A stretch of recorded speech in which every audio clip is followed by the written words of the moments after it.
क्या बताऊं कविता किशोरी। मैंने कल अपने बेटे से कहा कि मुझे एक श्लोक पढ़ के सुना दे, तो उसने कहा माँ मुझे संस्कृत पढ़नी नहीं आती। तो मैंने कहा अच्छा हिंदी की वर्णमाला सुना। तो उसने कहा वर्णमाला भी मुझे नहीं आती, मैं इंग्लिश मीडियम में पढ़ता हूँ, वहाँ सब इंग्लिश में पढ़ाते हैं और इंग्लिश में ही है मेरे सारे सब्जेक्ट, सारी किताबें इंग्लिश में हैं, तो मुझे हिंदी की वर्णमाला सीखने की क्या ज़रूरत है। अब तुम ही कहो, हिंदी की वर्णमाला सीखने की ज़रूरत भला क्यों नहीं है। तो रमा भाभी ठीक ही तो कहा आपके बेटे ने। भाई अगर हिंदी की वर्णमाला सीखनी होती तो बचपन में सीखता, अब वो बड़ा हो गया है, 12वीं कक्षा में पढ़ता है, उसे हिंदी की वर्णमाला की क्या ज़रूरत है। आप ही बताओ भला, उसके स्कूल में उसके सब्जेक्ट की सब कॉपी सब किताबें अंग्रेजी की हैं, तो वो अंग्रेजी में ही तो पढ़ेगा ना। नहीं नहीं किशोरी, ये बात बिल्कुल सही नहीं है। अगर हिंदी पढ़ना नहीं जानेंगे तो अपनी संस्कृति को कैसे समझेंगे। संस्कृत भाषा का तो पहले ही हमने देव भाषा बना दिया है। अब क्या चाहती हो कि हिंदी भाषा भी एक प्राचीन भाषा बन के रह जाए।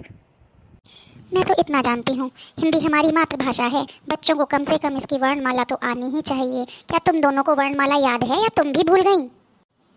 देखो भाभी, मैं तो शुरू से शहर में रही हूँ, अभी कुछ दिन के लिए गांव में आई हूँ, तो मुझे तो हिंदी की वर्णमाला याद है नहीं। बात शहर की और गांव की नहीं है, बात तो है अपनी मातृभाषा, अपनी संस्कृति और अपनी सभ्यता को बचाने की। अगर हिंदी की वर्णमाला भी याद न रही तो हम एक दिन हिंदी भाषा को भी प्राचीन भाषा बना बैठेंगे। कविता बिल्कुल ठीक कह रही थी।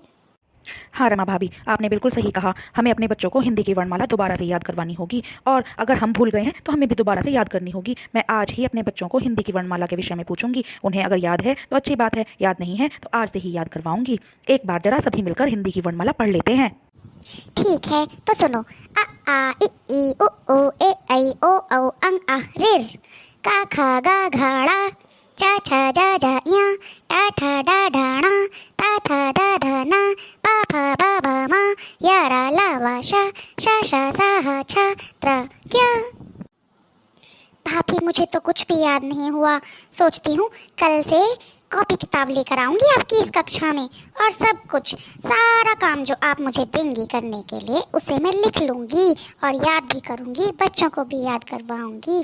आपने सही कहा, बात शहर की या गांव की नहीं, अपनी संस्कृति और अपनी सभ्यता को बचाने की है।